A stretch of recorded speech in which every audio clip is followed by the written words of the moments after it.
The chill of the deserted subway platform clung to Detective Miles Corbin like a shroud. It was well past midnight, the last train long gone, leaving only the echo of dripping water and the oppressive weight of silence. A single flickering fluorescent light cast long, distorted shadows that danced across the grimy tiles, playing tricks on the eye. The air hung heavy with the scent of damp concrete, stale metal, and something else. Something acrid, something unsettlingly metallic. The victim, a young woman, lay sprawled near the edge of the platform, her eyes wide and vacant, staring up at the unseen ceiling. The scene was clean, disturbingly so. No signs of struggle, no forced entry, just a life extinguished. Corbin knelt beside the body, his experienced eyes scanning for any clue, any detail that might break the unnerving calm. That's when he saw it. A single, delicate silver necklace lying on the cold concrete, nestled against the woman's lifeless hand. Its pendant, a stylized clock face with hands frozen at precisely 3:33, glinted faintly in the dim light. He carefully picked up the necklace, its metallic coolness a stark contrast to the clammy sweat on his gloved hand. It was exquisitely crafted, the silver intricately detailed, but there was something off about it. An unnatural stillness, an almost palpable sense of dread that emanated from the object. He placed it in an evidence bag, a knot forming in his stomach. This wasn't just another homicide. This felt different. As Corbin surveyed the scene again, he couldn't shake the feeling of being watched, of being a participant in something far larger and more sinister than a simple murder. The silence seemed to deepen, pressing in on him, suffocating him. He could almost hear the whispers of forgotten things, the echoes of a darkness that had seeped into the very foundations of the city. He knew, with a certainty that chilled him to the bone, that this was just the beginning. The next morning, the reports started trickling in. Strange occurrences, seemingly unconnected, yet all bearing the same chilling hallmark. Clocks, everywhere, stopping simultaneously at 3:33 a.m. Grandfather clocks in stately homes, digital displays in bustling offices, even wristwatches on sleeping citizens, all frozen at the same unholy hour. Witnesses described a feeling of unease, a sense of time itself fracturing, as if reality was momentarily suspended. Corbin sat in his cramped office, the silver necklace lying on his desk, bathed in the harsh glare of the fluorescent lights. The reports piled up, each one more unsettling than the last. He interviewed witnesses, listened to their stories of creeping dread and inexplicable phenomena, and a pattern began to emerge. All of them, in some way, were connected to the subway line where the victim was found. They either lived near it, worked along its route, or had, at some point, ridden the train late at night. He delved deeper into the history of the subway line, poring over old blueprints, newspaper articles, and city archives. He discovered that the line was built on land that had once been a cemetery, a burial ground for the victims of a long-forgotten plague. Rumors persisted of restless spirits, of unquiet souls trapped between worlds, their anger and sorrow seeping into the very fabric of the city. The necklace, he learned, was a replica of an antique timepiece, a family heirloom that had been lost decades ago. The original had belonged to a prominent family, the Blackwoods, who had vanished without a trace in the early 1900s. Their mansion, located near the subway line, had mysteriously burned to the ground, leaving no survivors and only whispers of dark secrets and forbidden rituals. Corbin felt a growing sense of dread, a premonition that he was treading on dangerous ground.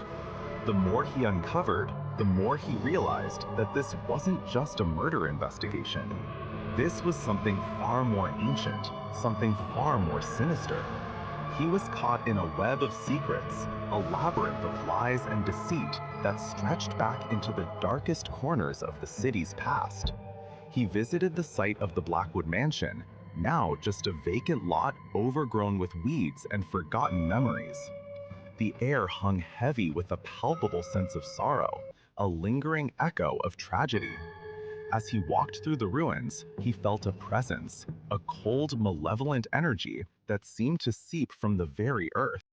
He could almost hear the whispers of the Blackwood family, their anguished cries trapped in the silence of the empty space. He found a hidden cellar beneath the ruins, a dark, damp chamber that reeked of decay and forgotten things.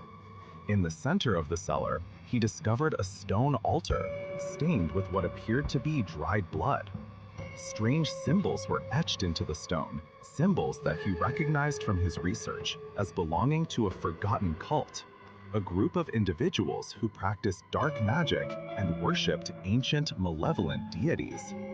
He realized then that the Blackwood family hadn't simply vanished. They had been involved in something far more sinister, something that had awakened a darkness that had lain dormant for centuries. The necklace was a key, a conduit to that darkness, and the victim had unwittingly stumbled upon something she shouldn't have. Corbin knew he was running out of time.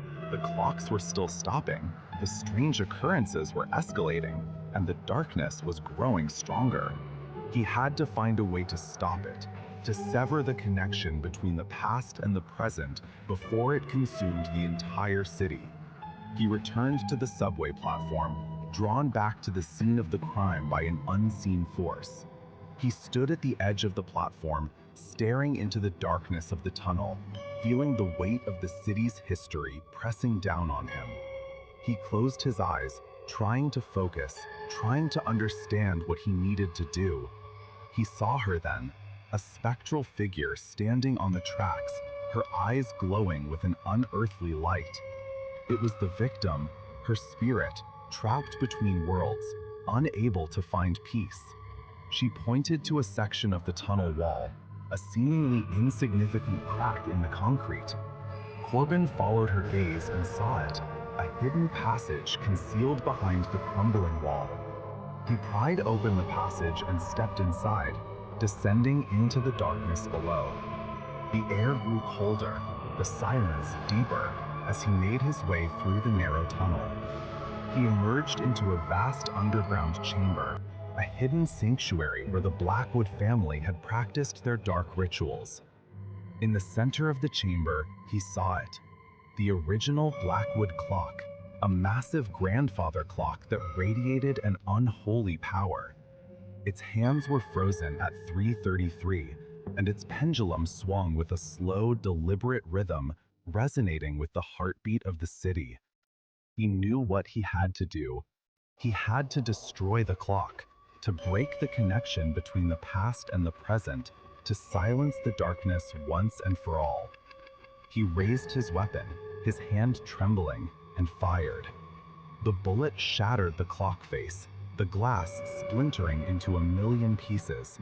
The chamber erupted in a blinding flash of light, followed by a deafening roar. The ground shook, the walls crumbled, and the darkness recoiled, screaming in agony. When the dust settled, the clock was gone, reduced to a pile of twisted metal and broken wood. The darkness had been banished, the connections severed. The city was safe, for now. Corbin emerged from the underground chamber, blinking in the dim light of the subway platform. The spectral figure of the victim had vanished, her spirit finally at peace. He looked up at the flickering fluorescent light, no longer afraid, no longer feeling the oppressive weight of silence. He knew that the darkness would always be lurking, waiting for an opportunity to return. But he also knew that he would be ready, that he would stand guard against the shadows, protecting the city from the horrors that lay hidden beneath its surface. He walked away from the platform, leaving behind the echoes of the past, carrying the weight of his knowledge, forever bound to the secrets of the subway line. The silver necklace remained in his possession, a chilling reminder of the darkness he had faced, and the darkness that still lingered. He knew, with a grim certainty, that his work was far from over.